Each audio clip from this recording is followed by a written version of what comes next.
tuli kawempe nga tuline baby shadi wamu n'omwagalwa we Sempagama njagala onyumirwe omukolo guno njakuba muyaye waba muyaye njakubera mukyala feka feka atatwagala kimire twesanyusa feka feka bwoba tatwagala bireke nosika yesimu nompereza hello segezira muhani kumisinga Shadia yali happy muchocha ore muba mutima kisi akateka katero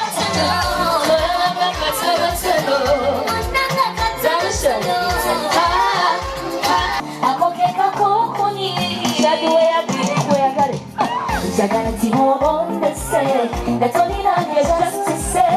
akagacika wekatikamu sebezima kankubulire okuba katibero soba webonye kwalero wasubiza checha embango omutima omulirana embugumiri obufaananyi nembukuba aboleka bakola kakikole kyo kachibano boneka chibako bimulungi nemanyi obutono bwosikizaje kasenendonda nemalolera kenjitali ekyo kimanyi kya bulijjo oyagala nyambala ekirodi oba kitiriga omwami kimuseze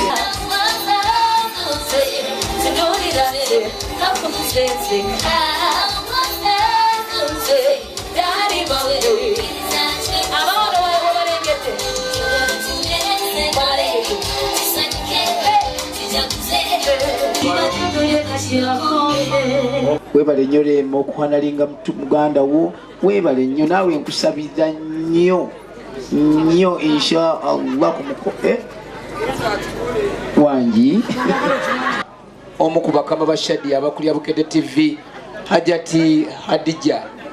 nabukenya Kaloddo watuddewa maama leera okirabanga ekyokuzanya Shadia naye si buli muwala nti afumbirwa maama ne kesi mwatuyambi baleta kesi ng'egenda Southern Sudan okuwasa omudinka naye mukubire ku kesi eno ya maama ate nga ne Ryan sweetheart we bambi yamuleetera ebintu bingi nnyo omuwala atanafumbirwa tunulira kesi eno tulina ebbaga gyoweeka ku mugongo ng'otambula ofunewo enjawulo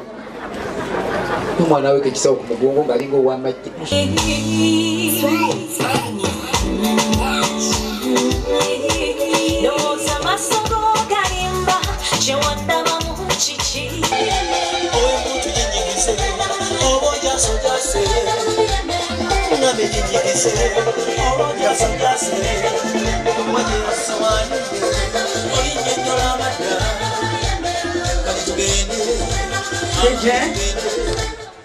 mukirize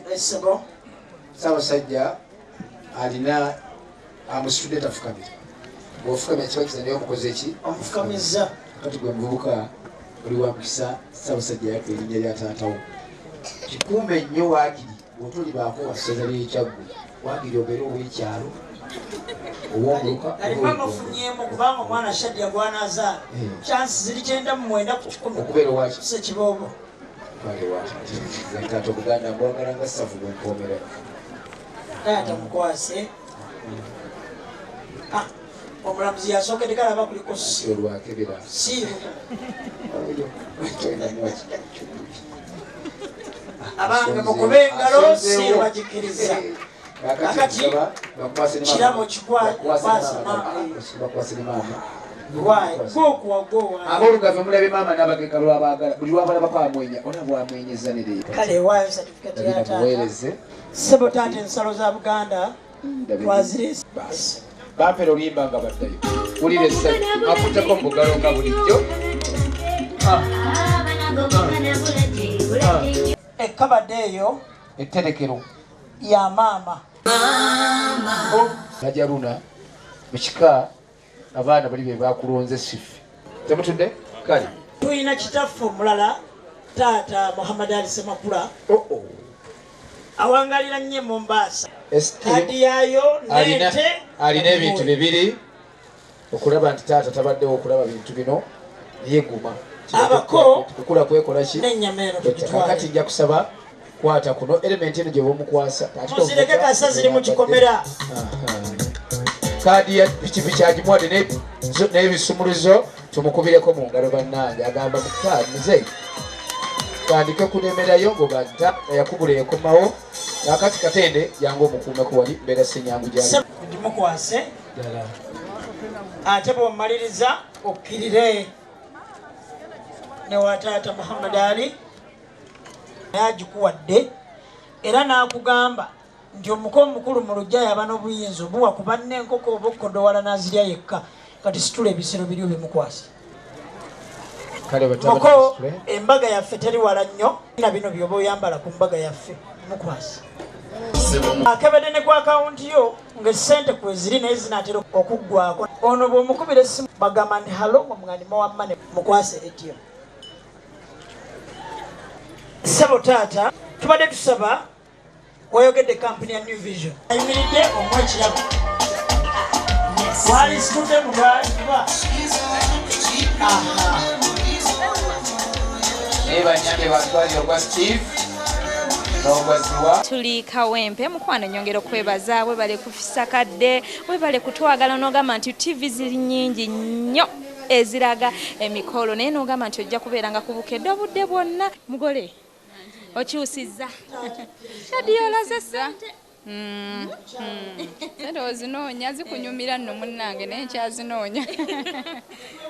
ng'onyumye nnyo ate ng'okyusizza ekintu nakyetegekera nakyetegekera kuba tebakiddamu bw'okyonoona oba okyonoonya onaafunayo mujjawo ggwe owange sikisuubira nnyo naye bwe kinajja nakyo nja kulaba bwe nkiyitamu kati luno ogenda kukola ki kati ngenda kusala keeki gye ngenda okusala bagikoze mu African style kati nange nasazawo nenyambala African wear kyekitengi keeki bagikoze mu kitooke kuba ndi mukyala Muganda erinnya lye ery'Ekiganda gwali Nsena Reiso omwana ow'olugave kakati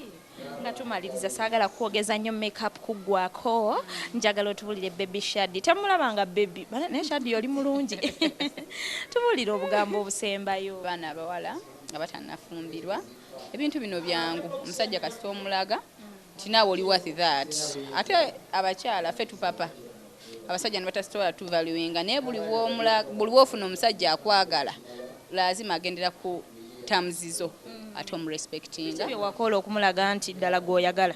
omusajja yeyandaga nno nti anjagala nange nemwagala kubanga singa yandaga nti ngeri gye ndi omulungi abalala naali bafunya kituufu tetujja kuwakana kakati kuggwe naye ani ya proposinga yeyaproposinga ne mudoobyadoobyamu naye ndaba nga nalemerako abalungi we mukola namala nawangula okyajjukirayo obugambo bwe yakolanga nga mukyedeeti nga bwe yayogeranga okyajjukirayo buntuntu oba kika yakozesanga ennyo bwe namwetaaga nga yaddukanga misinde ne bwe mba ndi wala nga zeewaka yeebase ng'avaayo naye abantu bonna bambeereddewo mbeebaza kungaidinga n'okusobola okubeera kubanga bw'oba oli omu you can't succeed naye buli omugatta emitwe ate muvaamu n'ekirungi nga kino kyenfunye olwaleero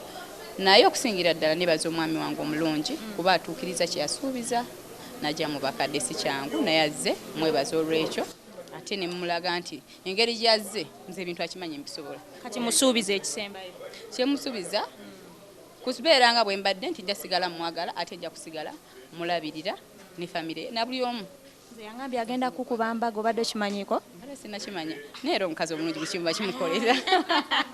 kale Shadi ani gubalonze okuba metroni wo metroni wange Lydia Honorable ennaku zino ate munaye twesuubiza tuli bato nga tumanyi nti buli omwana akula ba friends okuva mu buto naye tugeze okulaba Honorable yabeera metro nga bintu birala nga tusucceedize ate nga n'emikolo tukoze kati ye metroni wange omulungi mukwano gwange muganda wange kale mwagala nnyo Honorable ono ye baby Shadi naye njagala gye Honorable jangu wano tubuuzeeko Honorable ate metroni bulijjo mumulaba ku TV mwamulaba nga asweyalinga nno wasoyalinga nasoyalinga ku 17 wasoyalinga mu luzungu mu luganda mu lulimi olwali lulina okusoyalingiramu. oli otya ndi bulungi bane bwe bali kunyirira webale kusiima manyi tv okola bwetyo black beauty mukwano si bya mukisa a smile enyabo kimwasazewo okwambala ebitengi kubanga keeki yaffe twalonze keeki ngeri mu mbeera ya african netusalawo okubeerera ddala nti ekintu kyaffe tukitwaliraawo. abantu babulire ku mannya go banehonalebo ng'oyogeza gonjebwa gwani amanya gange nze Mirembe Lydia nze mubaka omupya ow'Ebutambala omukyala naye mbadde metroni wa Shadya sammitinze eggulo. Shadya natandika okumulaba nga ndi mu senior 1 ekibi byese nga mwava dda Ebutambala. So Shadya abadde mukwano gwange kyemumanyiko nti mukyala mulungi mukakamu ayagaliza ayina omukwano so manya amakajja gakwata bulungi okusinziira ku byemumanyiko. nga abadde metuwe sooka omuwe entanda egenda omukumira mu bufumbo bw'ebbanga lyonna. Shadya ffe bye tuyitamu abimanyi naye ekyensinga omukubiriza kwe kwongera okubeera ennyo omukozi kubanga Uganda weetuuse olina okubeera omukozi okusobola okutambuza amaka naye ng'ate kyaba tasuulirira ze empisa n'okukwata obulungi omwami we.